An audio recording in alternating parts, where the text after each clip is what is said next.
welcome to another episode of Three Men and a War Game. I'm your host, Paul. Hi, I'm Kevin. Or Chop. I don't know. And this is Potter. No, we're good. We're good. You can be whoever you want. Yep, sorry. I didn't mean to railroad there. I didn't mean to talk over your man. I'm sorry. No, I didn't mean to. Anyway, guys, you guys ready to get steam powered? Oh, I am focused on it, sir. All right, cool. I see what you did there. I see what you did. I like it. I like it. All right. Would you say they're making you furious? It is. He gave you the T-ball, man. I was like, "Come on, Potter, you can do it. He you did. can do it." Yeah. I know. I was hoping you were going to come with like, I'm furious you about will feel these my puns. fury, or yeah. I almost did, but then I was like, the puns were hurting my brain, and then Paul said it before I could. Yeah, and for listeners who are like, what are these idiots yammering on about? We're going to talk about Warmachine tonight, and these are all jokes about Warmachine, since Warmachine is steam-powered battles in a cool fantasy setting, and two of the key mechanics in the game are focus and fury. I promise you that we will boost the quality of our jokes. Oh my god! Also, that's a big promise. A Warmachine joke. Well, yeah.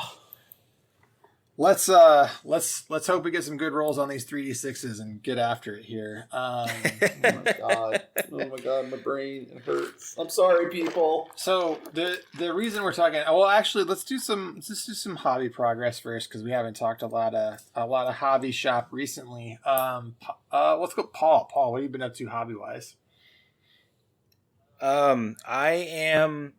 Right now, I am on. I was on a World War II kick for a bit, and right now my heart is in some Gundam building. So I'm currently working on a Master Grade Dynamis, and it is a freaking phenomenal kit. Hell yeah! It's a sexy beast. Go ahead, Chris. I said it's just a sexy beast. I love it. It is the the GN skeleton that they made for this thing is just so impressive. The way the hips move, like that extra like up and down hip movement is insane. The little holographic pieces are insane. It's just a beautiful kit and well worth the $50 or whatever I spent on it. Far better than a 10 Necron warriors for the same price. Heyo. No yucking in the yum, Paul. But also, goddamn, those models are expensive. Potter, what have you been up to? I know. Yep. So we're gonna take a reverse of what I've usually been doing. So normally I'm the one building Gundams. Oh, this is true. I have been painting. I've been painting Wardens lately for A Song of Ice and Fire for my Baratheon army. Hell yeah, because you guys have been playing a lot of A Song of Ice and Fire. Yeah, we have been playing some Song of Ice and Fire, and it has been a freaking blast, Kevin. I mean, there's absolute. You don't have to blast. tell me. I mean, I've long maintained that it's one of my favorite war games, and I don't think that opinion will change, even if I'm not really playing it. It's a very class A war game, one of the best. So, not surprised you guys are having a lot of fun playing. Yep. Somebody asked me about it because I stopped by one of the local game stores here, and I picked up a box of Rose Knights. And the guy was like, I keep seeing these people pick stuff up, and I've always been interested in wondering about it. Like, how's the game? I was like, I don't like mass battle games, and I own 3 armies. Yeah, game's good. Game's real good. Yeah, game's good. Yeah, it's fantastic. Yeah. All right. Anyway, that's me. I've been. Oh yeah. Never mind. That's Potter. Stealing my thunder. I'll shut up now. Jackass. Yeah. So painting Baratheons, and then I think that leaves me, which has been working on finishing out my full 10-man roster for Crisis Protocol in X-Force in the black and white or black and silver X-Force colors.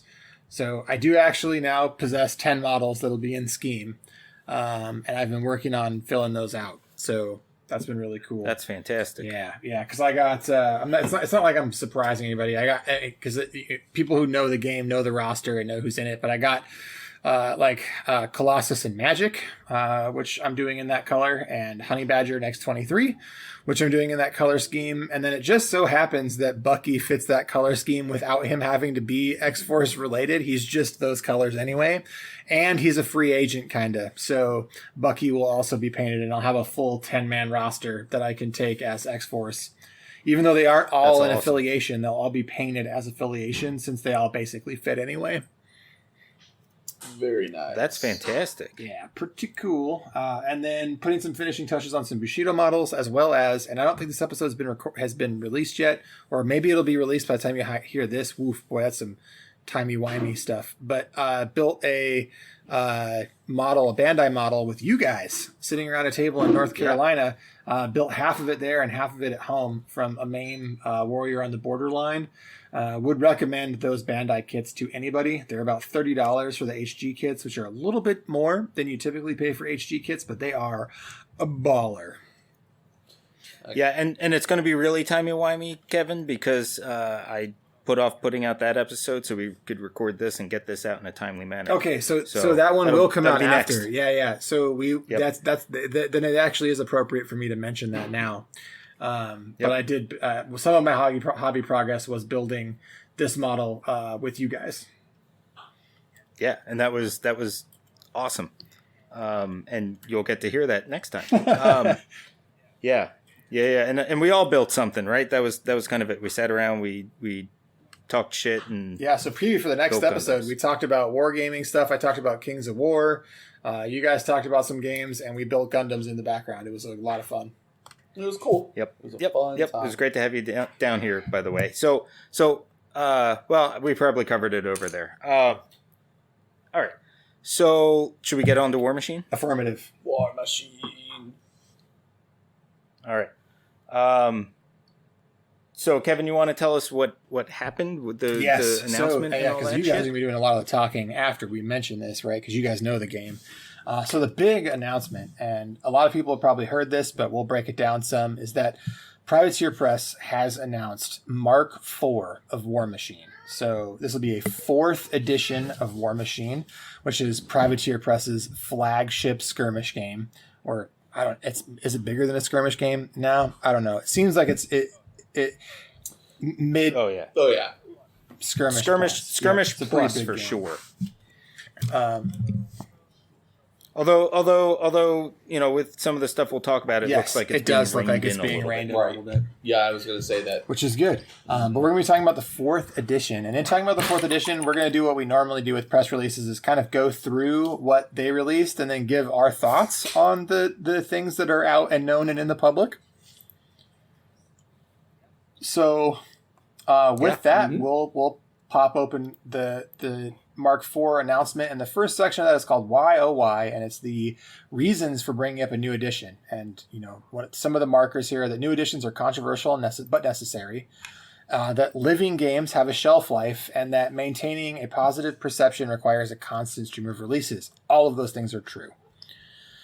I would say Privateer Press was in a enviable position here, because they have a game with a massive amount of models, and also it's not like Infinity where you can bring someone in sort of one piece at a time and slowly. There's no easy ramp into Warmachine. It is a vertical learning curve that my understanding is requires dozens and dozens of losses before you really even start to get your feet on the ground, which is rough.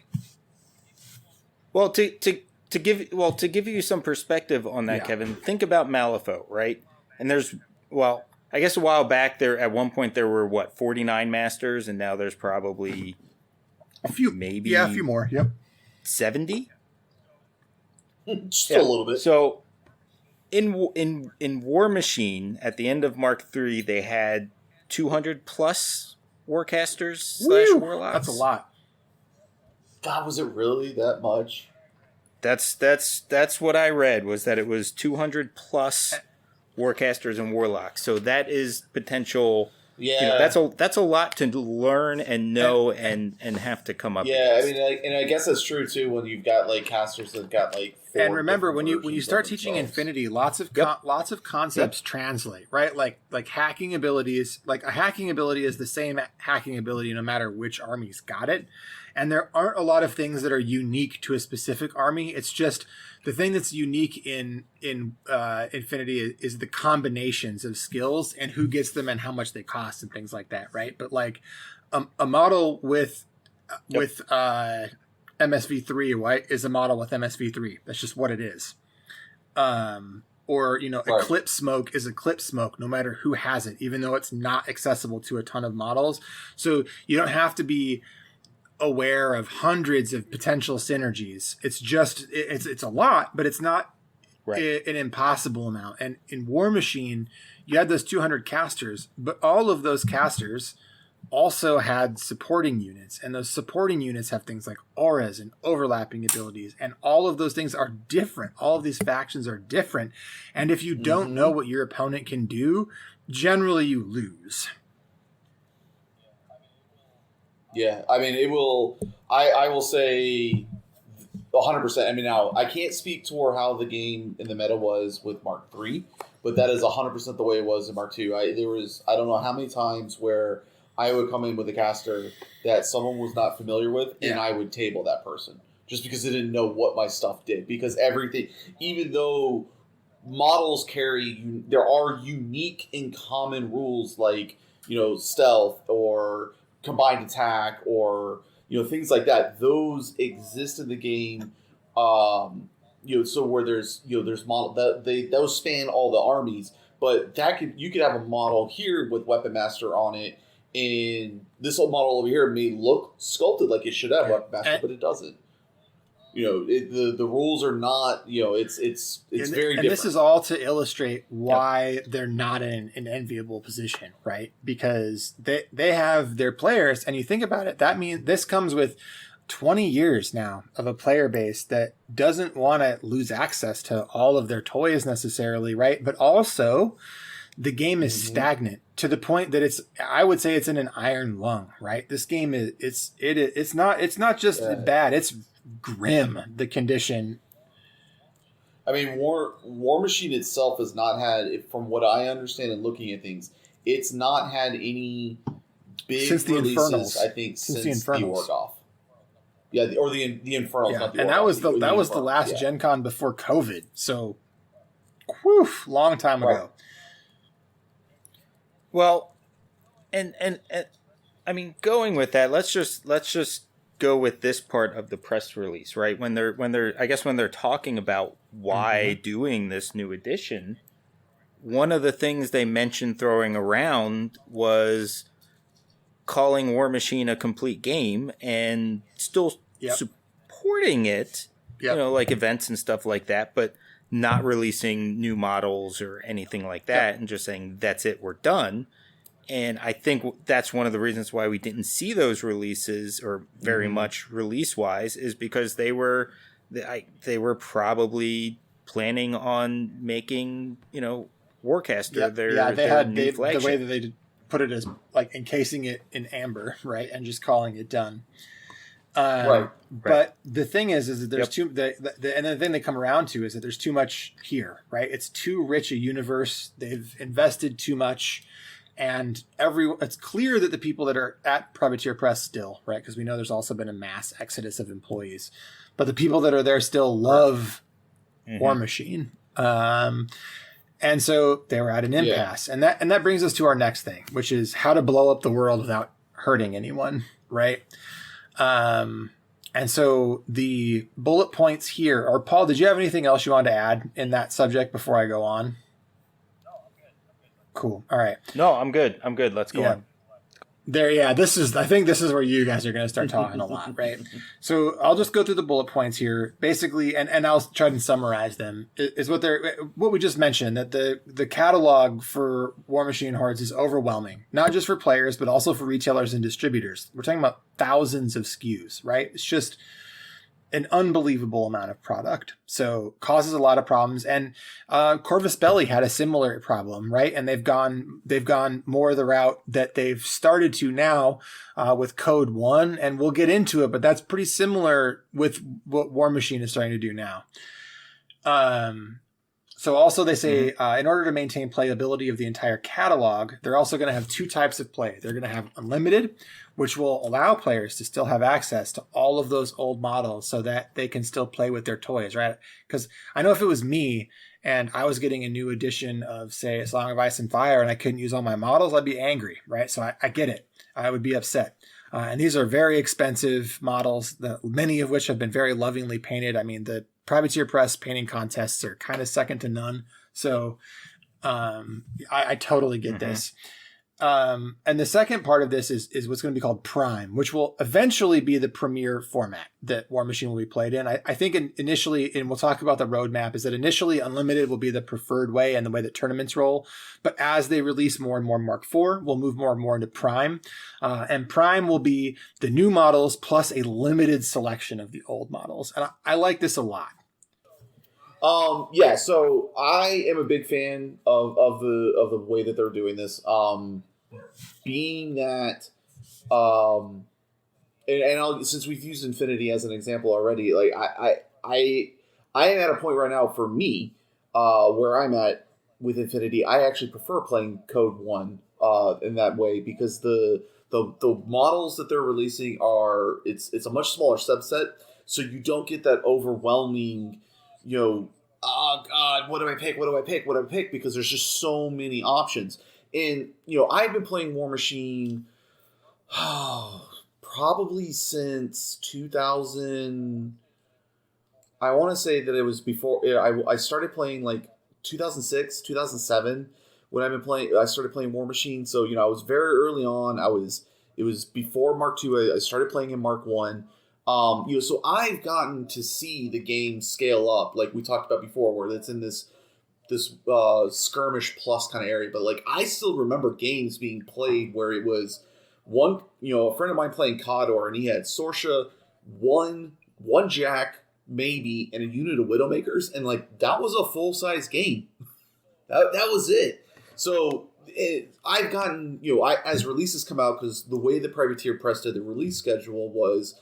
Typically, it was one expansion book every year, and those expansion books usually gave you a handful of solos, maybe a new unit, one or two new jacks, and a warcaster for each faction. And that's typically how their release cycle went. And they changed it up here and there, where they would maybe do more jacks, no casters, or something like that. They would mix it up, but that was usually the typical format. So as you can see, their catalog just gets huger and huger and huger. It's 2003 is when the game started, so it's 19, almost 20 years of this catalog growing year after year after year. So coming back and reevaluating and going, hey, what's going to be good for retailers? What's going to be good for new players coming in to breathe new blood into this? And what's going to make our veteran players happy that they still get to play with their same toys, but at the same time, we can continue breathing life into the game in a new way. I think this is probably, honestly, the best scenario that they could. And I really think that they looked at what the industry as a whole has been doing and saw what CB was doing and was like, let's try and do that. Because I think that was a good model that CB did. Definitely. So I have some thoughts, right? I 100% agree with you, and I think one of the coolest things here is that this is where you see a couple of things. The first thing that you see, just this section, the way it was written in general, and even the title of it, was really intended to be a slam on GW. Oh, there's lots of right, and how they handled fantasy, right? And they even commented about, yeah. I mean, it's like, not only shots fired, it's pretty intense. I mean, right? they laid the whole ordinance down. I mean, let's just put it that way. Oh yeah, absolutely. It was a full on barrage. So one of the things to keep in mind about that is that when Privateer Press started, they were basically trying to be the anti-GW. Yep. Right. So a little bit of this is going back to the well. and taking those jabs at GW, which is fantastic because that's what they've always been good at. So like they've kind of re-centered themselves and been like, yeah, we are the punk rock upstart company. And I mean, it's kind of unfortunate because they were not in that situation, but with how Mark III went, they found themselves back in it. Right. The other thing this section shows us is that they have spent the time during COVID analyzing the game and listening to what players had to say about it. And, everybody, whether they were in a good relationship with the game or frustrated and leaving the game, there wasn't anybody who would deny the fact that there was just too many models and it was just too much. But, they kind of painted themselves into a corner again, being founded on the premise of not being GW, and Chris, this from the very beginning. The whole idea was that unlike GW, we are never going to invalidate your models. Yeah, I mean, you could go through and kill off a character in the story, but continue to be able to use that caster or that solo or whatever it was in the game. And every rules update, those models got rules updates. They were not afraid. Yep. They were not afraid to take risks with their story, the way that they built their world and what they did with it. And I commend them because I love that, because I was a Space Wolf player in second edition, third edition, coming into third edition, coming into fourth edition. I played Space Wolves, and then I lose Bjorn the Fellhand because he's just gone, because GW just chooses not to use him. I lose Ulrich the Slayer just because GW chooses not to write rules for him. So that always was a feel bad thing. But Privateer was always been very much, they're your toys. You're gonna have. But remember, right? Yeah, and I mean, in all honesty, that's. Oh, I want to get into the part of this that is a bit of a bummer for that, right? Because we can't be all positive, even though a lot of this is very positive. But like what they're saying here, right, is that and I want to read this verbatim because Matt's writing is actually really solid here. He's saying the Unlimited Arena is going to feel a little bit like the Wild West, where everything goes there and there are few restrictions. Well, this might sound great if you're an existing player. Our expectation is that it's not where newer returning players are really going to go to, nor do we expect anyone to aspire to do so. While we will hold Unlimited Arena events in the future and support this mode of play, it won't be the competitive arena because, as we've established, the back catalog of models is unmanageably large, and every new edition makes it even less viable to balance for competitive play. So my read on that is that initially everybody's going to be playing in Unlimited because the catalog of Mark IV models is smaller, right?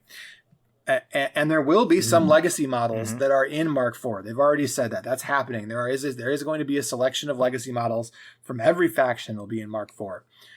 But not everything will be. So there will be toys that will not be legal in the de facto standard style of play, which is just something that we have to grapple with, right? And it's not the best thing, but I think for Warmachine and for a living game that has a catalog of models this large, it is probably necessary. And we should also be not mad at Privateer Press for wanting to keep this game going in a way that is tenable and supportable and manageable for new players to get in. Yeah, I think for me personally, just for me, this is my experience. That is a less of a feel bad moment for me, because I think I got my gruffs of it out with Malifaux with the Dead Man's Hand stuff, because they did the same thing, but at the same time, these are not competitive masters anymore. And I'm sorry, Paul, but Nicodem is not a competitive master anymore. But the thing is, there are rules for Nicodem. So, if I came to North Carolina, and that's where I was good. That's where I was getting to. You can still just not play competitively, Nicodem, just not competitively with your buddies. With your friends, you just can't come to official tournaments, correct, and play Nicodem, or the Puppet Master from Neverborn, whatever. I can't remember. But here's the other thing that's important to talk about. Yeah, and Ramos. But let's talk about why Ramos. This is like, because a real question might be, but why, right? Why not just eventually roll everything in? And the reason is that they are introducing new mechanics into Warmachine, into Mark IV. And those new mechanics, I know, are going to make it so that new stuff outpaces the old stuff because it can do things the old stuff couldn't, right? And one of those things, and a thing that I'm really excited about, are command cards. Yeah. And so command cards, the way that I read command cards, I feel like I've listened to a lot of content on this already and tried to devour as much as I could before we started talking. And people have a lot of different ideas about what these command cards are. But to me, it reads like the team tactics cards from Crisis Protocol, right? Which are one-use cards that you can build a deck of that you bring into your game, and you have 5 of them.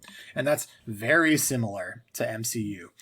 Or not to MCU, to MCP. Mm-hmm. And so that's sort of what it feels like. And also there's going to be general use command cards that are available to the faction. So everyone will get them, right? And then there'll be more specific ones as they release more models.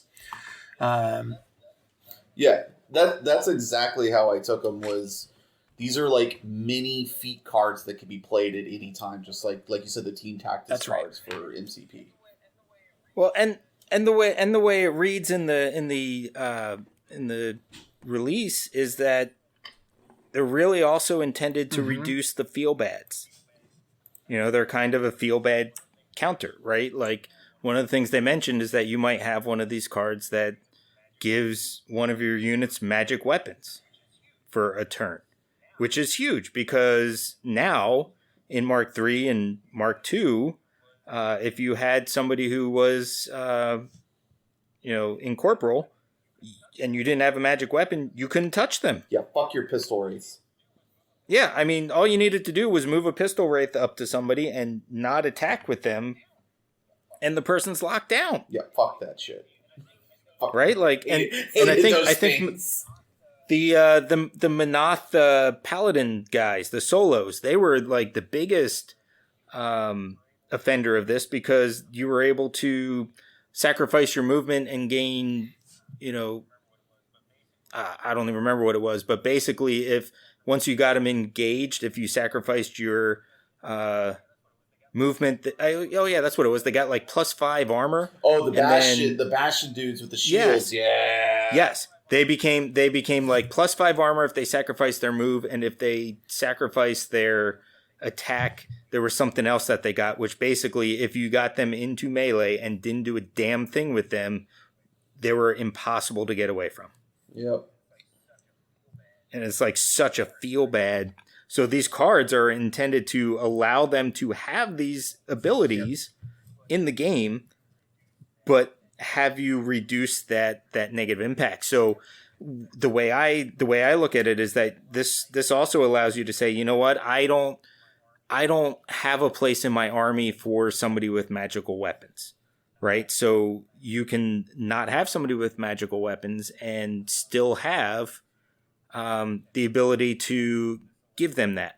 And the other thing this allows you to do, as far as feel bads, is that if, you do have somebody with magical weapons and they deploy on the complete other side from a pistol wraith, then they're still worthless, right? But now you can give it to somebody who's on the side of the flank side of the table that the pistol wraith is on, and you can actually deal with it. But also it allows them to further differentiate faction identity, right? It gives them a way to like really get deep into what it means to play a faction. Just like in Crisis Protocol, you have tactics cards that can only be used by specific affiliation members. And those are deeply thematic. Yeah.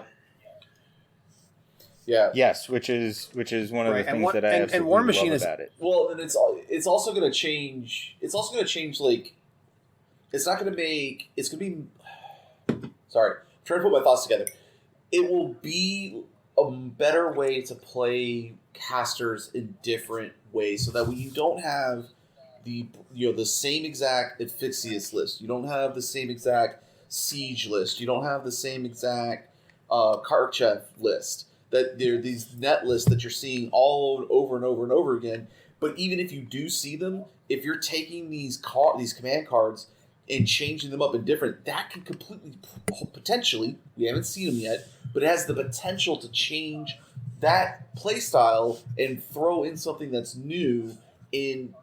Hopefully we'll start seeing some different things instead of the same regurgitated. Well, one thing we know about them is that some of them cost army list points. So pretty correct. Pretty Some cool. of them do cost points. But let's move on to the next one because we got a lot of bullet points to cover here. There is a lot to talk about. So the next thing to talk about is factions and armies and cadres. Oh my. Yeah, this is really excited about this one. So the way that I understand it, and you guys can correct me if I'm wrong, but in Mark 1 and Mark 2, it was like a big old fucking sandbox. Like you picked an army and you could just like run your grubby little fingers over your whole model collection and put whatever models together that you wanted. And then Mark 3 started to gravitate more toward theme lists and started to like really pigeonhole what people could do. Now the theme list didn't exist in Mark 2. They were just very different from what they decided to do with them in Mark 3.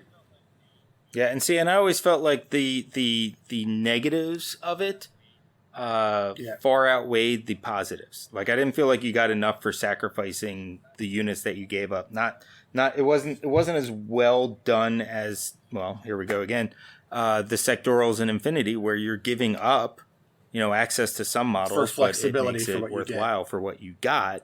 Whereas I felt like, I felt like getting one more inch in deployment wasn't worth, not having access to half of your. Whereas having access to fire teams in Infinity is like a huge deal, right? Right. Exactly. Right. Exactly. But this is actually a completely different take. Right? Like this is like it's a brand new thing and it's a little bit confusing. And so what I want to do, and I'm sorry for our international listeners, and I'll try to break this down in a war game adjacent way.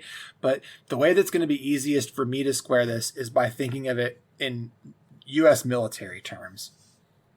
And so what we have in Warmachine now is, as I noted, factions, armies, and cadres.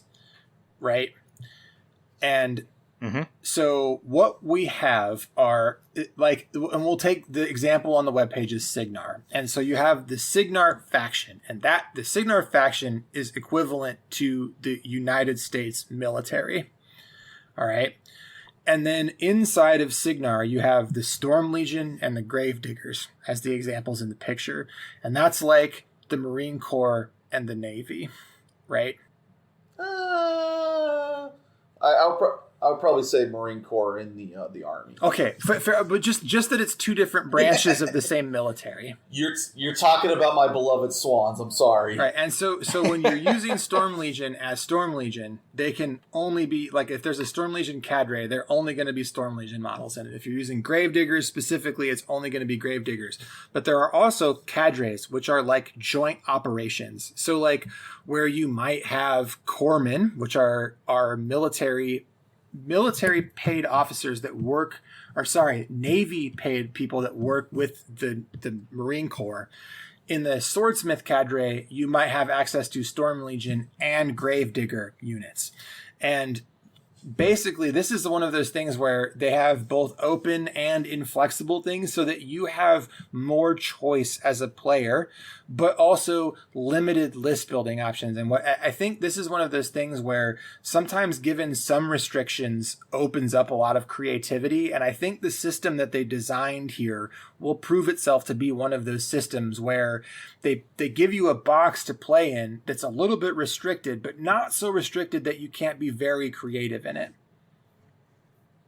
No, I agree with that. So for me, this is what I always wanted theme lists to be.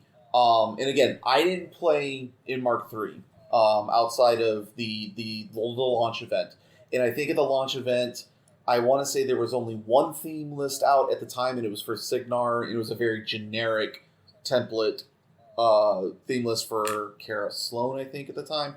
But So the way theme list all has in my brain how it should have always been was you have this caster and these models are themed after the units that this caster works with, that this caster was. So like let's take Stryker for example. Stryker was part of the Storm Guard. He was part of the Storm Legion.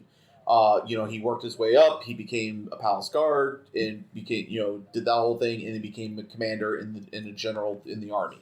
So his stuff should always be what are called Storm noun units. So anything that's going to have this Storm is Stormsmith, Storm Guard, Storm Blades, etc., etc.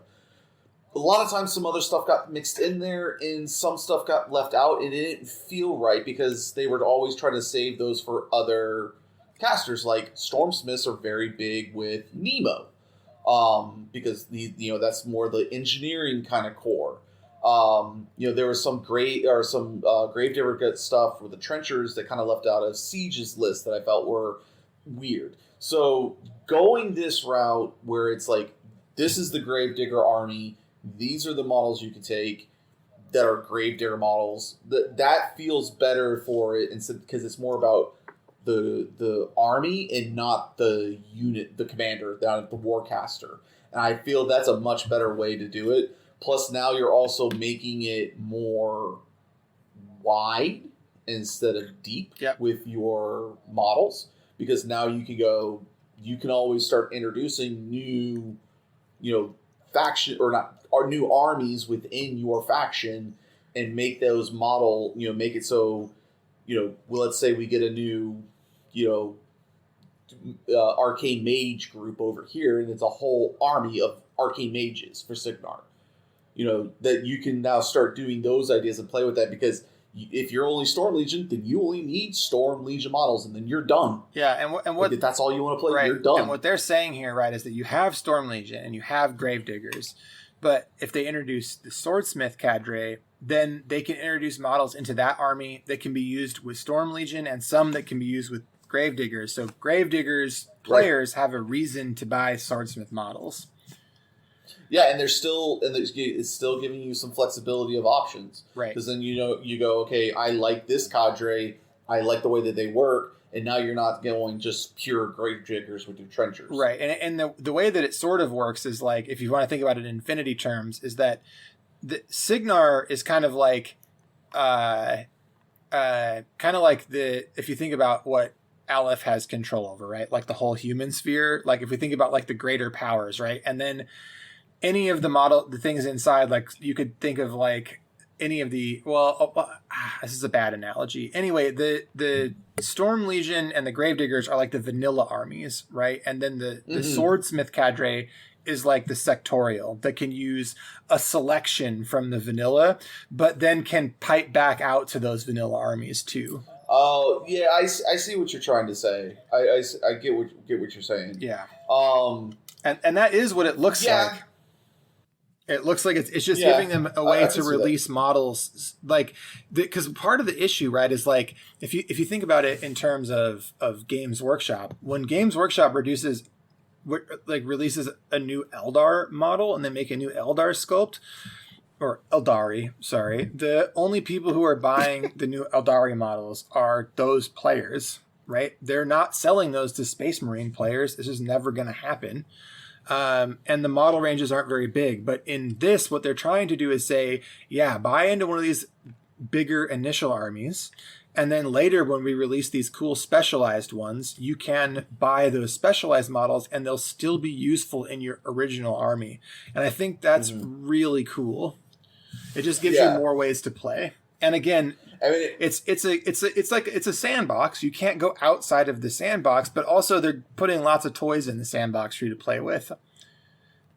Well, this opens it up really well, and I know Paul doesn't like this, but going the cadre realm really opens up to what they can do with the mercs.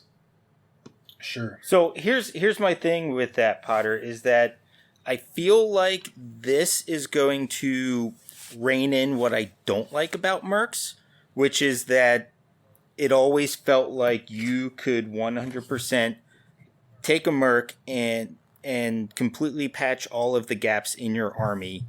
And at that point, why are you even having a faction identity? Because you can completely circumvent the negatives that you get with your positive. I feel like this is actually a little more in line with, again, what Infinity does with the sectorals, where they say, yeah, these might be a mercenary type guy, but they fit in with the theme and the play style. Right. So I think it gives them more of that ability to control what mercs are going where. I like that. Yeah, no, I can see that. I can see that. So I think that actually solves a lot of the stuff I don't like about the whole mercenary setup. Yeah, right. Like that was my biggest thing, is that it allows you to patch, the weakness of your army. And to me, playing these games, part of it is taking your faction and learning it and dealing with both the strengths and the weaknesses, and that is where you get to show your skills. Awesome. Yeah, and we don't have long to see what they're going to do with it too, because the mercenaries are being released in December, I think.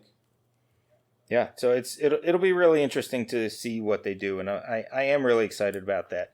But the other thing I really wanted to reiterate what you said, Chris, about going wide instead of deep.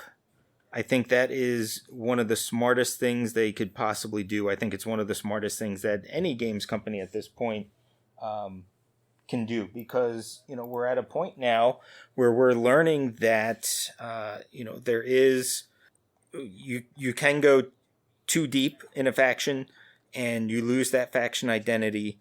And you make it harder for people to get into your game or into a faction. And by limiting that and making it wide instead of deep, it is absolutely better for players. Again, go into Infinity. Like, I have all the Onyx models. Mm-hmm. I'm not going, oh my gosh, I have to constantly keep up with releases for this sectoral. Like, it's done. Yep. Yeah, they put out like one or two here and there or whatever, but it's done. Yep. And that's a good feeling. Yeah. You have your full army. But also, you can expand that into vanilla combined. And if they release new combined models, then you can start playing with combined, but you can always roll back and play with your Onyx. Yep. Yeah, exactly. And that's just it, right? Like that's where this is great, and where I absolutely adore this is that side of it, is that you can potentially have, like, you can be like, all right, well, I have everything that's coming out with Stormsmiths. There's nothing coming out for Stormsmiths anytime soon. But you know what? I really like the looks of, I don't know what else is there in, I don't know what else is in Signar, so I'm going to go with okay, how about this way? So, like, you could even just look at, oh, wow, look, I like that the Crix Banes that are out there. And that type of undead really speaks to me. I don't really want to get into everything in Crix either, so I can just buy that's awesome. Army I really do like that. Yep. Yeah, it's like when I play. This is actually a really good segue to the next point, which was, where's the beef? And that's referring to what's going on with hordes. Yep, exactly. Yeah, where is that beef? So hordes will no longer be separately maintained as a brand. Hordes is being permanently rolled into Warmachine. Yeah, where is that beef? So that's pretty cool, right? Yeah, I feel like this is a thing that's always been needlessly confusing. Woo! Woo! Yay! Love it. It's about time. Understatement about how cool that is, to be perfectly honest with you. Because it's a pain in the ass, especially, when they were putting out books and everything like that, to say, all right, well, now I have a Warmachine book. Oh, geez, now I have to go buy a Hordes book. And I can't just look at my Warmachine rule book and learn about the mechanics of war beasts and warlocks. And, so yeah, it's a great way for them to sell more books, but that's just not practical now that, everything is web-based and PDF-based. Yeah, the only company that's not on board with this shit anymore is Games Workshop, right? If they want to compete with all of the smaller games, they got to get on the fucking train. And they are. To their credit, they are. Everything is being released digitally and for free. Faux free. We'll talk about that a little bit later too, which is like, woo, so good. But yeah, so so no more Warmahordes, just Warmachine. Yep. Which is fantastic, and I love it. Yep. It was nice going through the beta rules that they released and like seeing here's rules for Warcasters, here's rules for Warlocks, and I didn't have to go to a different book. I didn't have to go here. Mm-hmm. I boom, all the rules for Focus and Fury are right here. All the rules for Warbeast are here. All the rules for Warjack are here. One place, a single point of failure, a single repository. I love it. It's great for players. It's no more carrying multiple books or having multiple downloaded electronic copies of books. I love it. And for people that are unfamiliar with this game system entirely, and you guys, again, I'm going to do my best here as a person who's never played Warmachine, but I also, me, I read a lot. I've read the prime rules for Mark II and Mark III in the past. And because Paul, when we first met, you were deeply in love with Warmachine, and I always listened to you talk about it. So I think I can do this justice, but stop me if I don't. So for the people who are listening that are going, God, what is the deal? Why are these guys so excited anyway about this? And what is the difference between Warmachine and Hordes? And so the difference is, and you've heard Potter and Chris and Paul talk about this, that in Warmachine you have your Warjacks and your Warcasters. And in Hordes, you have your Warlocks and Warbeasts, right? And the difference really is that Warmachine is a game of resource management, in that your casters generate a resource called focus at the beginning of every one of your turns that they can allocate to the jacks, and then use that focus to move, attack, and do things with the jacks. The jacks require focus to move. On the other side of the coin, Hordes is a game of risk management, because in Hordes, rather than starting with the mechanic on that side of the fence is called Fury. And as Warbeasts do things, they generate Fury, but the Warlocks have to calm them down, because if they ever exceed their Fury amount, they go psycho bananas and start destroying everything they're near. And so that's the main difference between the two games. But outside of those differences, all of the rules are the same and compatible. Mm-hmm. Yep. And you nailed it. Risk management versus resource management. Yeah, and they're the same exact game, just one with machines and one with super huge giant beasts. And there is, the Warlocks do play differently. Oh, yeah. So let's make sure that we do say that. Like there are different mechanics, but all the basics are there, right? Like it's just like having, like we were talking about how there's 200 different, Warcasters and Warlocks. I mean, they're the same as a Warcaster, but they just have, significantly different specialized rules. Right. Yeah. The main core mechanic is that a Warlock generates an amount of focus up to its focus amount at the beginning of a turn, and they can allocate that focus out to their jacks however they would like to, but they have a limited amount. And on the other side of the fence, as the Warbeasts do things, they generate Fury, but the Warlocks can only pull so much Fury off per round.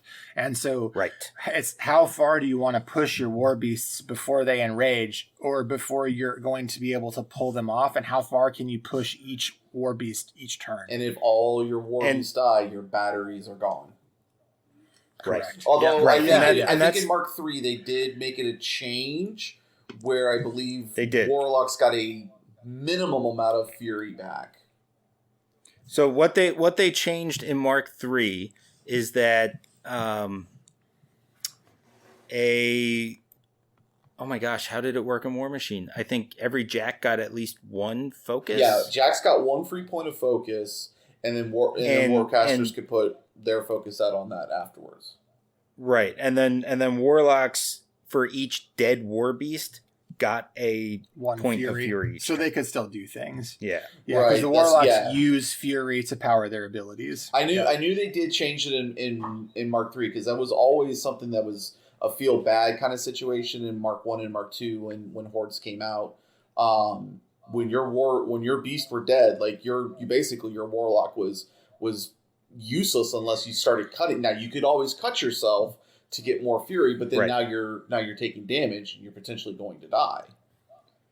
So and building on the risk versus reward mechanics is, it's intentional, right? Like the whole idea there is that, as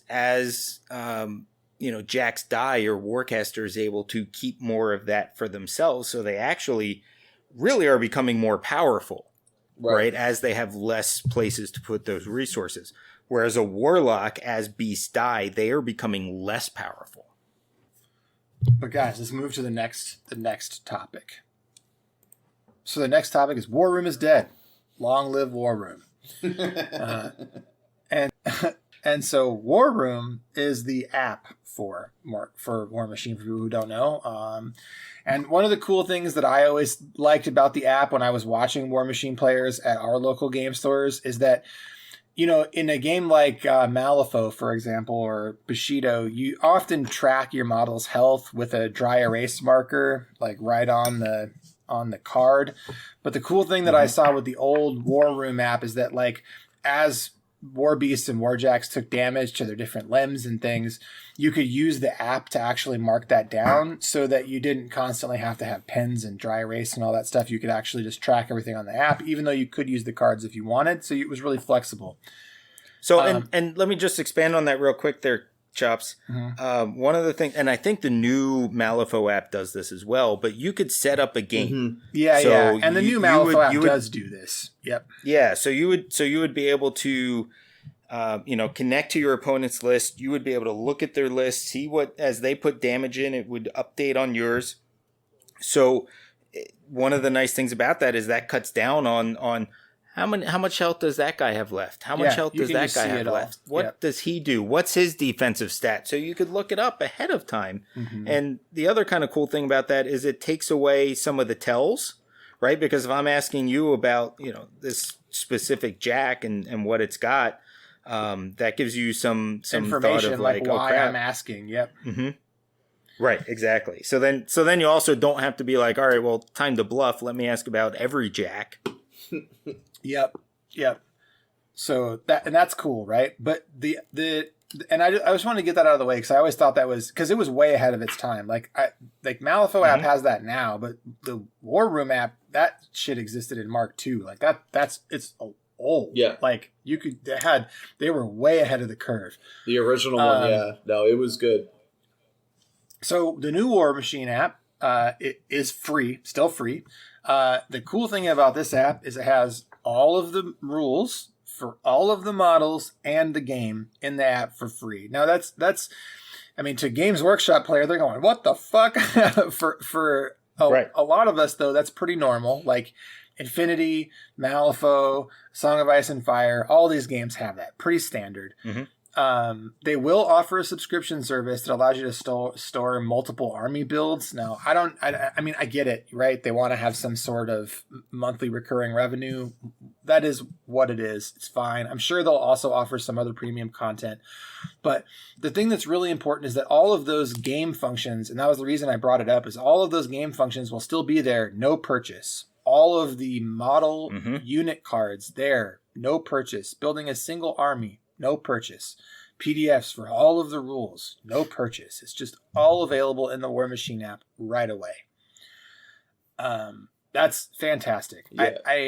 It's becoming a standard, but I want to praise Privateer Press because they are coming from a position of, just like Games Workshop, selling countless books, card packs, and all sorts of like things that are superfluous to the game if you have an app that has everything available. And they are consciously making the decision to no longer publish and do it that way and just do it all via their free app. And again, in the old War Room app, you had to pay for army books, right? Like it wasn't like everything was free. everything is free aside from the ability to store multiple lists. Yeah, and with the fact that they made the decision in Mark III to go ahead and stop printing cards for any of their models, the new stuff that they're putting out, and everything was to be done through the app or print on-demand services that they had as well too. Right. This is great because it is a divergence from what the first two were, because the first two you could buy your cards per army. So like you could just buy Signar if all you play Signar. You could buy Legion if that's all you played. If you played Cotter, you just buy your Cotter ones. And that was the same for both versions of the game, or the versions of the app. So the Mark 1 app and then the Mark 2 app, as I think they called it. But yeah, this is fantastic. I'm happy for it. If we get a community rebuild here, which I hope we do, if this version of the game is great, I will probably be one of those suckers paying for the premium content. Well, and here's the thing, right? And the cool thing about it too. Go ahead, Paul. I was going to say the cool thing about it too is that they're part of the thing they're doing with the app is that it's going to. It sounds like they're going to include some content premium content, of course.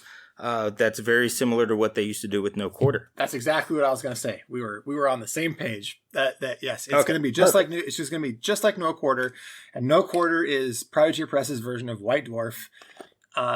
So you could expect new scenarios, new strategy articles. That's where you're going to get your lore updates and fiction, as well as it looks like. Oh boy, Paul, you guys are going to have to help me. Is it Steamroller? Is that the name of the OP stuff? Yes. So as well as Steamroller stuff. Whew, I know a lot about this game for a guy who's never played it. Yeah, you do. So that's really cool. I think, and that's, to me, that sounds like when I think about the paid Warhammer app, I'm like, why? If I'm already paying $70 per book, and that's not an exaggeration. Those freaking Horus Heresy books are $70, man. And I'm paying for new codexes when they come out, and I'm paying, is it like $12.99 a month now for White Dwarf? And now you want me to pay $6.99 for a couple painting videos?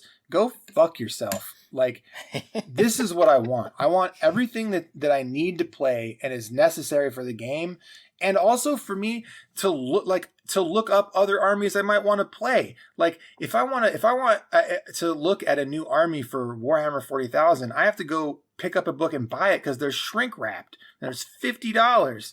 So the thing with the rules in it, I want that for free.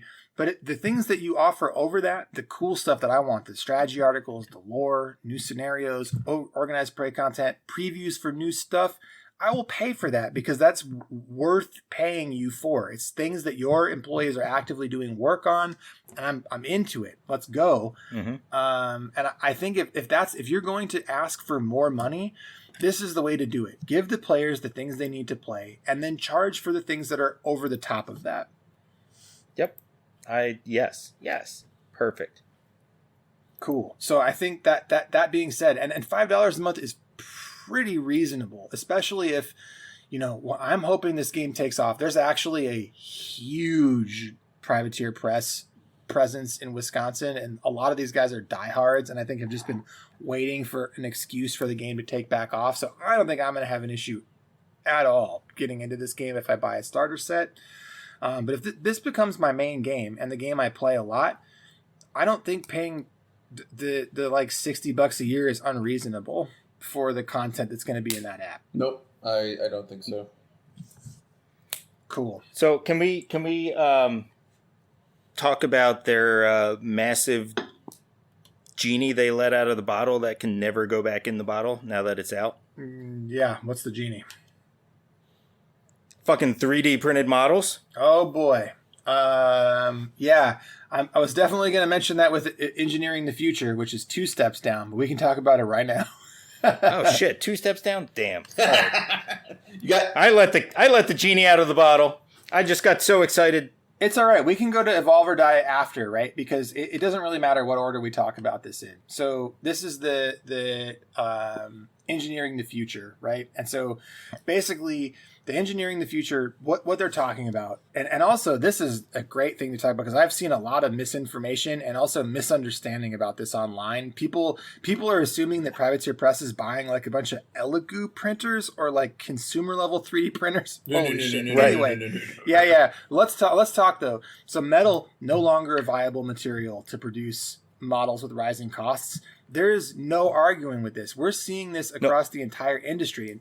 Infinity is getting out of metal models. Exactly. What's that tell you? Exactly. They're going to evolve or die. Yep. And also they sort of skirt around Siocast. They talk about the fact that they tried some new resin casting, in-house resin casting, but what they were afraid of with Siocast is the same thing that they're afraid of with anything that has proprietary materials, and that if there is a material shortage, it's going to be really hard to get it, and they're going to have to be competing with everybody else who uses those proprietary systems. Correct. So, also overseas plastic production rising, and we're seeing that in board games, right? Like famously, Mythic Games just had to go back and ask Kickstarter backers for more money because I know for a thing that already closed because it was because they were running out of money because of the increasing shipping and plastic costs that the factory was sticking them with, and their backers are not happy, right? And so again, not happy. Irrefutable. I don't think we can refute this. That is 100% true. We're seeing the ripples across other parts of the industry. This is not Privateer Press blowing smoke up our asses. So the thing about this is that they are going to be using 3D printing technology. And we have to make some assumptions here because they're not telling us straight out of the gate. But one thing I can tell you for sure is they are not using $400 consumer grade 3D printers. There's no fucking way. These guys we're talking about, and there are like what dentists use, right? And what people who are, and what material makers, but people who are making prototype plastics for consumer level products, these kind of 3D printers that cost tens of thousands of dollars per printer, not $400 consumer level printers. These are ultra high resolution. We have to assume ultra high resolution, high yield 3D printers. I mean, think of the stuff that they're using to print arms and legs for people that need, those type of amputees and things like that. Yeah, I was going to go with retainers. Yeah, retainers for dental work, or what I was going to say, right? Those kind of 3D printers are the kind of 3D printers that I have to assume Privateer Press is making a printing farm with. We know they have a huge warehouse they've consolidated, and we also know they're selling all their metal shit and metal production, so they're going to have room for these new printers. And so this gives them there's a couple cool things about this. One of them is that if you ever had 3D printed models, especially 3D printed models with high quality plastic, I'm not talking about consumer level 3D printed models. Those can be fairly brittle, like resin, but more like a retainer or like what Potter was saying with a 3D printed. I can't think of the name of the thing I'm trying to think of right now, but an appendage, right? Mm-hmm. So that's the kind of the level of quality we're going to be talking about. And we're going to see these models at Gen Con, so we're going to know very quickly the level of the quality of the plastics. But I will assume they are going to be high quality, and they are also going to be able to print at speed because they are using industrial 3D printers, not consumer 3D printers. Yep. I mean, we've actually been seeing these models already. Privateer Press has been posting them on their Instagram. They're sending them to people. Yeah, they're sending them to people. We saw today, they're sending them to people, which is and they're fantastic. Gorgeous. The pictures that I've seen of people receiving these care packages, because one of the things Privateer Press did that we saw today is they saw people that were reacting positively online, cross-referenced their name with their customer database, and then for the people who were reacting positively and had a customer entry in their database, they did a lottery and they sent out models to a bunch of people, which is just a class move. So badass. Because it's just so good. Come home and suddenly there's Warmachine models at home. Oh, what a treat, right? I just I'm happy for all those people, and I think that's just a super good guy move on Privateer Press, and it helps. It's goodwill, and it helps already. We can see what these models are like to build. Yep. Right. Mm-hmm. Yep. and the quality of the plastics, which again are very high. Well, and one of the things that they pointed out, Kevin, is even just the ability to not be limited by the mold, right? Because there's all kinds of stuff with where you can only design so far off of the main mold. It's called overcutting and undercutting. Yeah, and they don't have to worry about either of those things because they don't have to sculpt on a 2D plane anymore because they're not filling an injection mold. Right. So and one of the things they pointed out was that one of their new Mark IV Cygnar Warjacks, when they were looking into doing it through the resin or whatever, it was going to be, I think they said 17 pieces. Like the head was 2 pieces, the body was a bunch of pieces. I think it was like 7 pieces the body was or something like that. Yeah, something ridiculous. And with the 3D printed version, it's a head, a body, legs, and arms. It's crazy, right? Well, just nuts. Yeah, and with these 3D printed, like you're talking about with the not being able to print or not having to be restricted to a 2D plane anymore, because like we alluded to earlier, so there with the redesign of the way that this game is going to go with these new models, if you've been following Warcaster at all, it's going to be very similar. You're going to get different loadouts for your jacks. And these jacks are coming with the magnets, the arms, the guns, the heads, everything you need in your kit. And it's like, I think when they released, I think yesterday they released what's going to be in the Cygnar Army box and the Infernals Army box. And I think it's like something like 30 magnets are coming in the Army box. And because because they're printing on a 3D plane now, they can have the holes for the magnets pre-cut for you already. So all you have to do is take glue, dab, slap in your models together. Yep. And your model's magnetized. Not and just your model's magnetized. It's magnetized. And you're like magnetized. You got one of the heavies I saw for Cygnar, like you had like a gun option, a shield option, a big fist option, and one other option for like the left hand. I'm looking right now. So I'm just gonna go off the Orgoth one. So looking at the Orgoth kit, each Warjack has 3 left arm and 3 right arm options and 3 head options. Yeah. So, oh my god.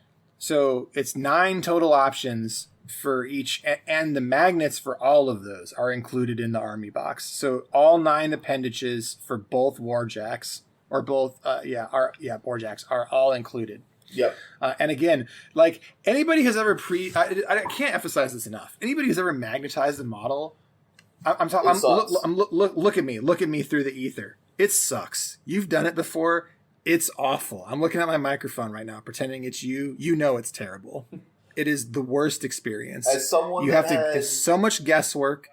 Yeah. It's horrible. As someone that had an idea that when Mark II came out and they came out with the plastic Warjack kits, and I was like, oh man, I'm going to magnetize everything. I can just swap things out. I just need to buy one jack chassis, and I can just swap all these arms out and have all these. Fuck that! I never fucking did it.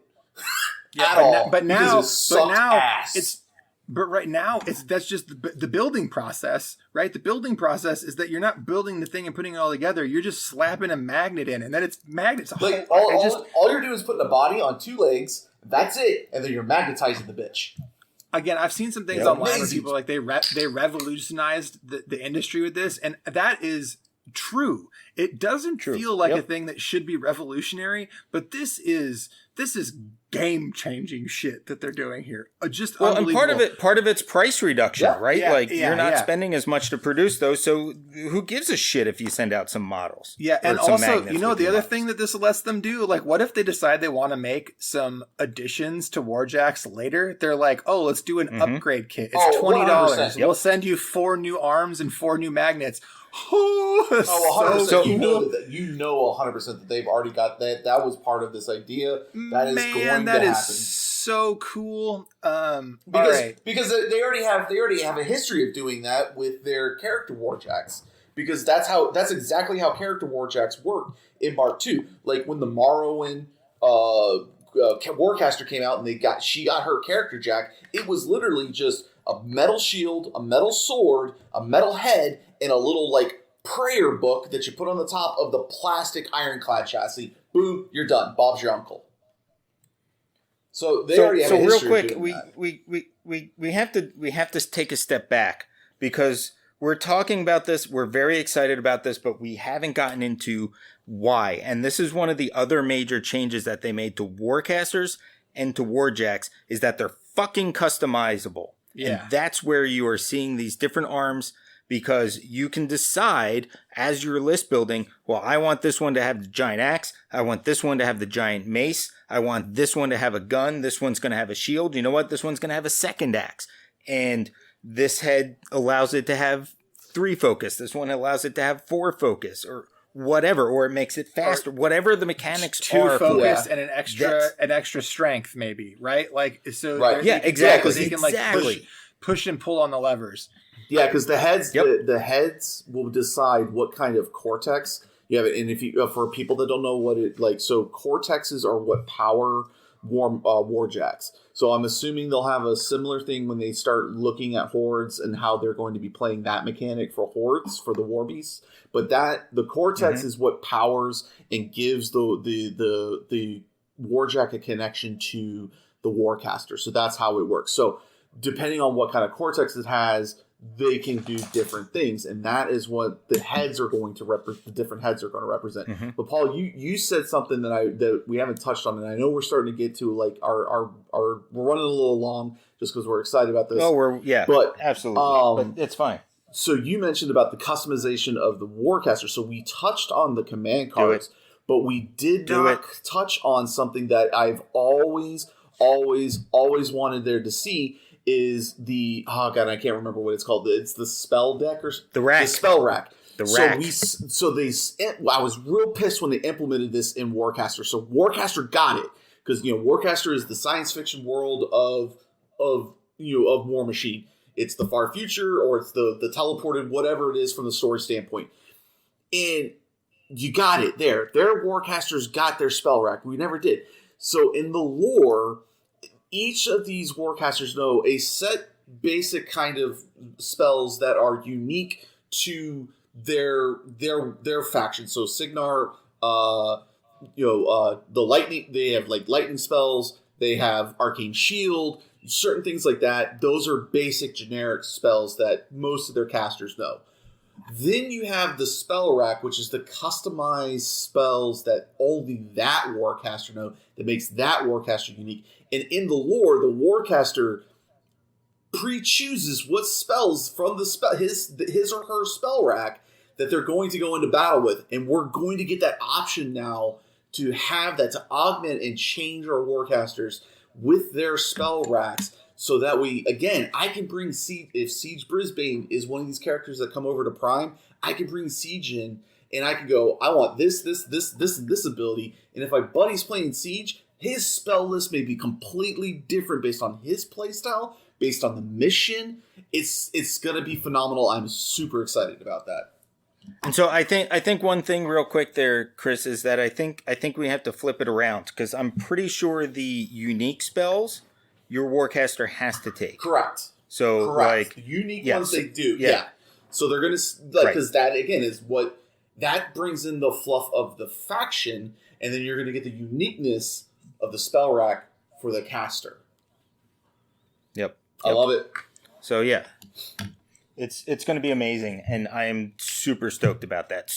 Inject it into my veins right now. And it allows them to do so much more with less models. Yes. Yep. And it allows you to go back and say, "Oh, look, they just came out with this spell possibility. I can add it to this caster." That changes how they play. Because you go, this is now a faction spell. Yep, exactly. So it's unbelievable. The possibilities are endless, and they can do it all with less models. The way that what information that's been given to us. Obviously, we have not seen the proof in the pudding. We have gotten the beta rules. We have gotten beta rules for a bunch of cards. I think Crick's got the most cards out of that dump. Like, I can field an entire army. So whenever you want to play, I got two cards out of the entire thing. So Signar got 2 cards out of the entire thing. But I think they're trying to save Infernals and Signar because tomorrow all of it will be all over the internet, because tomorrow, so we are recording this on August 3rd. Tomorrow is August 4th, which is Gen Con, and these models will be for sale tomorrow. Yeah, and I guarantee you it's Orgoth. Orgoth and Signar. Sorry, Orgoth. Orgoth and Signar. But you better believe there's going to be people at Gen Con that are buying these, putting them together, and playing games on the floor right away. So just get a handle for it. If my 2 dabs of glue and some magnets, bro. If my secret shopper pays out for me, we will have pictures for you on the Instagram. Oh boy, I'm excited. Oh yeah. All right. Go ahead. No, go for it. Go for it. Sorry. No. Go for it, right, because you're going to get there eventually anyway. We're already in. We've left the engineering the future, and we're back up into Evolve or Die, which is the bullet point up. And so I want to just mention the last thing is that they have full support for 3 different point levels in the game. So we talked about the racks, we talked about the command cards, we talked about customizable Warjacks. Another big part of it is that we will have support for 50, 75, and 100 point battles. The thing that 50 points is that you should be looking at something that's like Brawl Machine, which my understanding of Brawl Machine is that's like Mark 1 War Machine, early Mark 2 in terms of model count and game size. Also happens to be about what you get in the starter kits. And then 75 and 100 are bigger battles, so bigger pitch battles. But all 3 of those are going to be fully supported in competitive play, and the game will be balanced around those 3 point levels. So that's which is pretty great cool. because here's the thing, right? Like Chris was talking about earlier, watching the game get bigger. When I first started several years after Chris did, all the games were 35 points. That was just what everybody was playing, and then they put out Colossals and encouraged 50 points. Yeah, that 35 to 50, it's not a huge deal. But when you have 10-point units of 10 guys, it's a lot more models on. Yeah, they did the same thing in Mark 1. The standard size for Mark 1 was I want to say it was 500 points. And then they started bringing out Epic Warcasters, and the Epic Warcasters you had to play at 750 points. And of course, everybody wanted to play the Epic Warcasters, so naturally the game evolved and moved to 750 points. Yep. All right, so let's talk about the next part, which is the rollout strategy. And the biggest thing to talk about here is SKUs, because we talked about at the top of the show, SKU bloat. And so the way they're going to be releasing this game is core starters that have 50-point armies with options. Then you'll have an expansion box for each faction that gives you if you combine that expansion box with the core box, a 75-point army with options.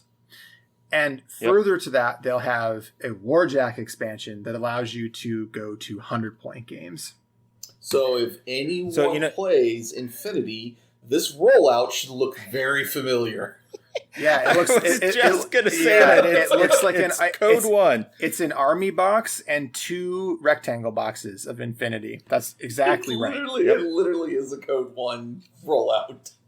Yep, it's exactly Code 1. Spot on. Which is not a bad thing. And here's how it actually goes. Right, so you have the 50-point boxes, and the 50-point boxes are like what's going to come out in at Gen Con. And so I'm going to go ahead and look at the Signar, and the Signar. So it basically, this is what it has. It has 1 Warcaster. Sorry, two jacks, and it's a light jack and a heavy jack, which is like just think of it as a medium sized and a big old Warjack. Then it has 2 units of Legionnaires, and those are 5 models each. One is Stormblade, one is Stormguard. They look like you're looking at them. They have different. One of them is like sword and board. One of them has pole arms. Then they have standard bearers, which you play war games, you know what standard bearers are. So you have two standard bearers. Then you have two 3 model units. So we basically are at 2 Warjacks and two 10 guys. So that's 12 models. 14 for the standard bearers. Another 6 to bring you up to 20 models. And then a couple solos. And your Warcaster. And your Warcaster, yep. So altogether about 30 models, or 24, 25 models, right? And there's a little bit different numbers with the Orgoth. But in general, it's a lot of models for $200, especially when you're looking at, again, it comes with magnets, it comes with all of those different head and arm options as well, which, I mean, really have to count sort of as models on their own, right? Because it's plastic. It's not like it's nothing. So that's a $200 box. Then you have the Army expansion boxes, which sound like they're going to be $175. And those are another Warcaster, another 6 model unit, more solos, and more 3 model unit things. So it's just options on options on options. And then on top of that are $15 to $40 Warjacks. Warcasters and Warjacks. So they'll have Warcasters that are separate and Warjacks that are separate. And that's your whole army, right? So 50 points with options for $199 American. Pretty good. That's good. Unbelievable. Mm-hmm. And if you think about a war game when you play a war game, right? Like because basically the number we're flirting with here is about $415. Mm-hmm. But that sounds like a lot. You're like, ooh, especially if you're coming from A Song of Ice and Fire, you're like, excuse me, how much? But this is for the entire army, right? And if you think about Malifaux, buying an entire army in Malifaux or buying an entire faction is a $400 to $600 proposition. So it's not outside of the bounds of what we're normally looking at for an entire army. Look at Infinity again, right? Infinity is another great option. The $100 is that good taster. Get you that thing you can get in, you can roll in, you can play some full games. And 50-point games again are full games. I don't want to have people come away with the impression that 50, 75, and 100 is mini game, mid game, full game. Full games can be played at 50 points. And Brawl Machine is actually a very supported and loved format in Warmachine. Ash Barker of Guerrilla Miniatures Games, as an example, released a Brawl Machine video a week and a half ago. It's like the way people play Warmachine a lot.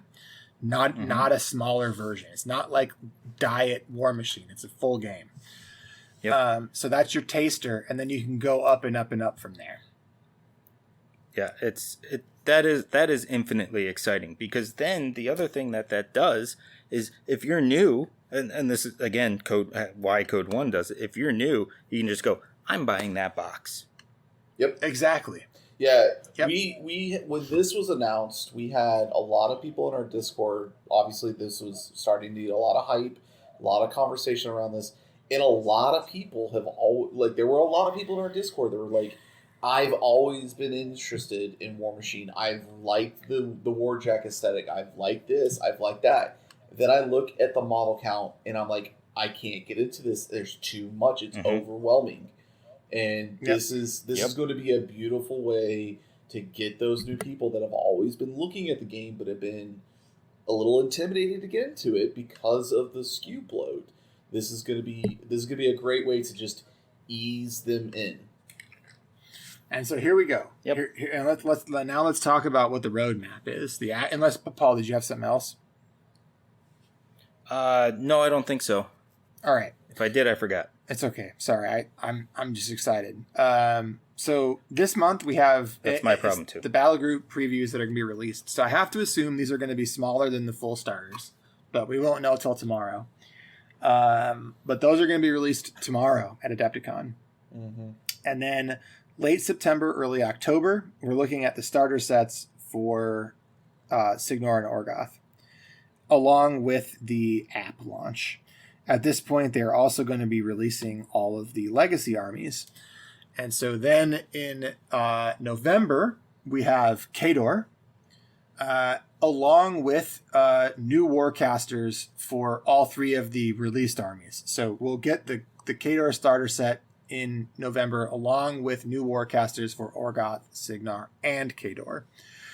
In December, we will get Warjacks, additional Warjacks for those, and then also Mercenary solos in December. And then more expansions in January and February, 80mm solos in March, and a starter set release for, I think, Skyra. Is that how you pronounce it? In April. Wait. What was that right before you said the elves? What kind of solos? 80mm solos. So solos on 80mm bases. I big completely missed that, and that is freaking phenomenal because that's not a size that's existed. Yeah, they have. Paul, I don't know if you read it in the beta rules. There are now things called super heavy Warjacks that are on 80mm bases. Oh, I'm in. Yeah, I'm in. So that is in the beta rules. I am here for this. Everything about that, I am here for. If you look at it, I think it's pretty obvious we're going to do a full Warmachine episode, especially after, because not all of us, the three of us haven't fully gotten through the rule book yet. We're all at different stages. I've mostly at the picture stage, but these two have read a little bit, and I intend on reading more. But one of the things that I wanted to look at right away, because it's a big deal to me in any war game that I play, is line of sight rules, because that is generally my make or break. Like, shitty line of sight will turn me right off of a war game. Mm-hmm. So that was one of the first things I went to. And when I went to go, I noticed that it uses the same line of sight basically as Infinity. It's kind of like true line of sight based on volume, which is great. Mm-hmm. Totally fine with that. And that makes me assume they'll have templates and things like that. But also it's pretty simple because they give you the exact height that a model occupies. So the small base models, the medium base. But the cool thing that you can see in this, Paul, and this is for you and anybody listening, is that if you go and you download the rulebook on page 19, there is a picture of one of those 80mm solos. And it is legit a badass huge dude riding a big ass huger dude. It's the Orgoth thing, isn't it? Yeah, the Siege Tarask. Yeah, it's the name of it. Yep. So apparently I'm in for Orgoth. I didn't realize this. So I'm here for this. So if you are listening and you've been playing Warmachine for a while, you played in 3rd edition, you did hear that right. Terrain is back. No more 2D printed bullcrap. We're back to full 3D terrain. And not only that, but on a side note, at some point in Mark III, they removed hills from the game. Yes, they did. And elevation is back, right? Elevation is a big deal again. So. Yep. And we'll talk about the rules for Mark IV, and you guys can help with differences. I want to get my head around Mark IV because it's not just a 65-page rulebook; it's a dense 65-page. It is a dense. There's not a lot of open space in these pages. Yep, it's a dense rulebook. I mean, at this point, like I said earlier, I looked at the Crix cards. I am basically good to go. So as soon as Potter says he's got stuff to be able to play, I'm going to be at his house playing Warmachine. Yeah, I mean, I just need Signar cards. That's all I need because I'm playing my boys. And I'm a Swan player. If we've gotten you a little excited, I would say definitely read the rulebook if you want, and if you don't want, trust that we're going to do an episode because these guys already know Warmachine.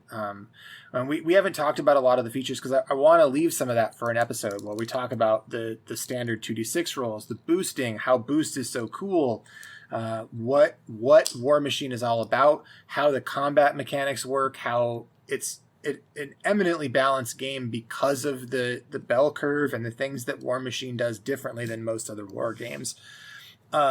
Because everything for people who don't know, everything is basically based on 3d6 and that's 2d6 plus your stat, right? Mm-hmm. So, and that's not really true either, I guess, because sometimes you can go higher than 6 on your core stats, sometimes a lot higher, but that's basically the core tenet is you're adding 2d6 to your stat. Mm-hmm. And then there's lots of things that can boost and reroll and all sorts of overlapping abilities and buffs and cool shit that happens in Warmachine and headbutting and ramming and all the cool stuff that Warjacks can do. Anyway, Warmachine's cool. And we're totally off the rails now, you guys. We have abandoned all hope of going back to that main thing. But yeah, 80 mil solos in March, and then Skyrat in April. So 4 factions by April, and then at some point in 2023. I'm assuming we're going to get more, and then also an additional 4 Hordes factions for Gen Con next year. Yep, and they are purposely keeping Hordes apart for right now, even though the rules are already in the rule book. They're just to get new players onboarded. Right, they're wanting to make sure that Hordes gets enough of their own thing, because Hordes is special enough that they want Hordes to be in the full spotlight. Yep. And then, anyway, no, I that'll be off the rails. Never mind. Ignore me. Well, we're in it. We're in. So we've already been talking for an hour and a half. So we're at final thoughts time. So if you've got an off the rails thoughts, now or never. So what I find interesting is that we have Orgoth, and we have Crix, and we have Signar, and we have Khador. That's not Crix, and that's not Minoth. No, that is correct. And I noticed, and one of the things I noticed going through is that Crix had a very clear 2 casters and a themed army. And it just happens to be the one that I love and always have loved. So I'm ready. The only thing I don't have is the Bane Witch Agatha. Other than that, I think I have everything and maybe a solo. Is it Iphixius? No, it's Goreshade. Ah, fuck. It's Goreshade and Agatha. It's Goreshade 1, so it's got the Deathwalker. And I also noticed that Minoth very much has the Seneschals type army. I think it's going to be one of the Krioses. It's one of the Krioses, and I think it's one of the Resniks. Yeah, yes, exactly. Because that was the Mark III battle box, just like Bane Witch Agatha. So I find it interesting that those 2 factions aren't mentioned, and they have the most fleshed out cards in the list already. So I wonder if they're just not going to see some love for quite a while, and that's why they're kind of getting this more deeper legacy. Yeah, maybe they'll, because I mean, if Skyra, however you pronounce them, are coming out in December of this year, then most likely that means those 2 plus maybe Crucible will be out. They'll be the Warmachine factions that'll be out early, first, second quarter next year. Yep. So clearly there's something going on there with Minoth and Crix. Don't know what it is, but I mean, like I said, I've always been all in on the Banes, and that's what it is. It's Bane Knights and Bane Thralls and Bane Riders and Pistol Wraiths. So I mean, it's my Crix jam. Get to bust out the Wither Shadow Combine again, and I'm here for this. My body is ready. Subscribe me to the newsletter. It's over. If Tartarus can just go point and click and do his shit without rolling dice, I'm gonna flip my shit still. Fucking hate that model. I think I have 2 of them now. Yeah, probably. So, my final thoughts. Keep an eye on the social media, for Frappuccino Press. They're putting stuff out all the time now with this release. They've actually already started showing the stuff that's going to be in the Khador box. We've seen the Warcasters concept art. We've seen the 3D rendering of what I believe people are calling Yuri the Sniper. Because it looks like Yuri the Axe, but he's holding a sniper rifle instead of his axes. So obviously we don't know if that's Yuri or not, but it's one of the manhunters with the sniper rifle. So they're starting to throw out concept art and stuff for Khador. If Khador's your jam, they're starting to put that out there. So just keep an eye on it. If you've never played Warmachine, just try it. It's fun. I mean, it is the game that got me to stop playing GW only. And it has allowed me to branch out and play so many of these awesome skirmish games and other full battle size games and that are not GW, and realize that there is a world of miniatures wargamings out there So that Warmachine will always, always, always have a special place in my heart. I can honestly think of 4 or 5 people that I've been friends with for a decade because of Warmachine. I'm one. You are one. That is correct. Yeah, I'm. My final thought is that I'm ready. I'm so ready to get Steam powered. I feel like I missed Warmachine. Right. I came back into the hobby at a critical juncture that was not good for the game, and I started getting into like Guild Ball and Malifaux and those games, and I just missed it. And I've always wanted to be into it. I'm clearly passionate about miniatures. And another thing that's an important detail for me, and maybe the first time you guys are hearing it, is that like I've spent. And that I spent the last year, really the last year and a half, really just playing a lot of Flesh and Blood as a card game. And what that has done to me is it's proven, because I still read war game rule books, but it's proven to me that I don't have to buy every war game to understand what they're doing. And what I've been doing is kind of like trying to find what my forever games are. The way that I play Flesh and Blood and the way that I have just immersed myself and sort of like swim in it, and I think about it a lot. I want a war game that does that for me. And really, the ones that I play right now, none of them really do it, right? Like some of them spark that joy, but none of them really do. And what I'm hoping is that Warmachine can be that game. It can be one of those games that I can just really sink into. And part of that is that it's got the rules depth that I enjoy.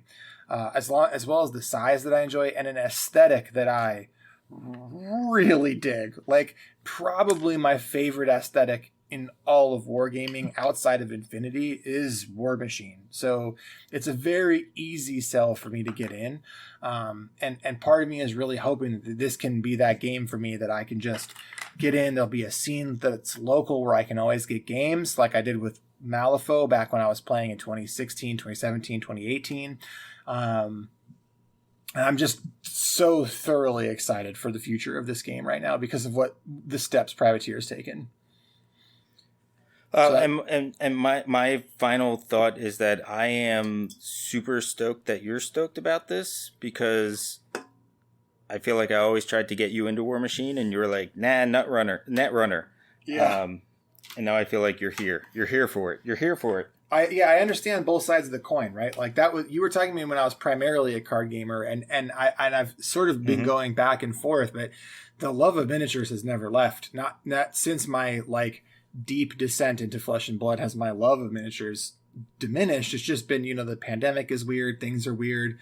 The ritual hasn't always been there for me, but like this game sparks that like it gives me that feeling I have, that I've had in the past when I've discovered a new game that really just pushed all the buttons correctly. And Kings of War, I'm not going to lie, is doing that a little bit. Like I wouldn't be surprised if you guys were talking a year from now. I'm still reading rule books and buying rule books, but the only miniatures I even own anymore are for Kings of War, Warmachine, and Marvel Crisis Protocol. That could be a thing that happens. But the time will tell, right? I need to read these rules a little bit more, a little deeper. I need to get into the game a little bit more, and I need it to prove itself to me over the next 6 months. But this is the trajectory I hope the game is on for me. I mean, and Chris and I have been talking for, oh my gosh, like years now of saying, I wish we were playing Warmachine. We wish Mark III was better. And this is that opportunity for again, I'm here for. What was it? A week and a half ago? I think I came to you and said I think I'm finally done. I'm holding on to my Warmachine stuff. Like I just don't see it coming back. I don't. Dude, you told me that on a Saturday, and Tuesday they made the announcement. I was like, okay, I'm gonna have to eat fucking crow here. Because here they come with this announcement. They're like, hey, by the way, we're not making this an Amber game. We're going to make it a continuing living game, and we're bringing it back. I'm like, fuck! I just said I was going to get rid of my stuff. Meanwhile, Chris is then dumpster diving for his Signar. No, I got rid of the Signar a while ago already. I have a Legion of Everblight army. The Legion, Yep. There you go. All right, but anyway, guys. Well, here's a question. We have talked everybody's ear off. Yeah, we have. We've gone a long time because we're excited. And I'll say I think I'm most excited for Khador. and if I can, that's where I'm going to hold on. I'm going to hold on for Khador. Oh my God, you would be a Khador player. You would be. I'm glad that you said that. You know me, you know my proclivities, so I'm glad my my initial read on myself is correct. But that's absolutely. That's kind of what, and that's what I'm going to try to hold on for is the Khador. But I'm gonna hope to get out and play some demos before that because I'm just super jacked to start playing. I can super jacked. Great, good fun. And I can completely seeing you being like, all right, here's my big ass wall of jacks, and here's my caster that's just gonna punch you in your frickin' face. Come at me. I like it. Yep, that's exactly what I'm into. Plus. They're like the Russian style faction, like the cold weather, just big badass mofos, and that's my aesthetic. I dig it, so I'm into it. Plus, you got a lot of heavy infantry. I like and it. If they bring Karchev back, he's ridiculous. A warcaster that's a warjack, alive for how many hundreds of years? Super cool. Yep. Anyway, guys, now we're just rambling. Yeah, read us out, Paul. All right. So first of all, thank you to all of our patrons and for putting up with some of our inconsistencies and all of that jazz. But yeah, so thanks to them. Thanks to Static as a City for the awesome music. And come join us on our Discord. It's really, I think, the best thing we do. And at this point, the show is more recruitment for the Discord. I feel like sometimes that's one of the best things that comes out of it is more and more people coming to the Discord. So that's the big push is come to the Discord if you're interested in the Patreon thing. Take a look at that. And we're like legitimately back on a regular schedule. So yeah, that's it. That's all I got. Yeah, go. 3 men in a Warjack. Bye!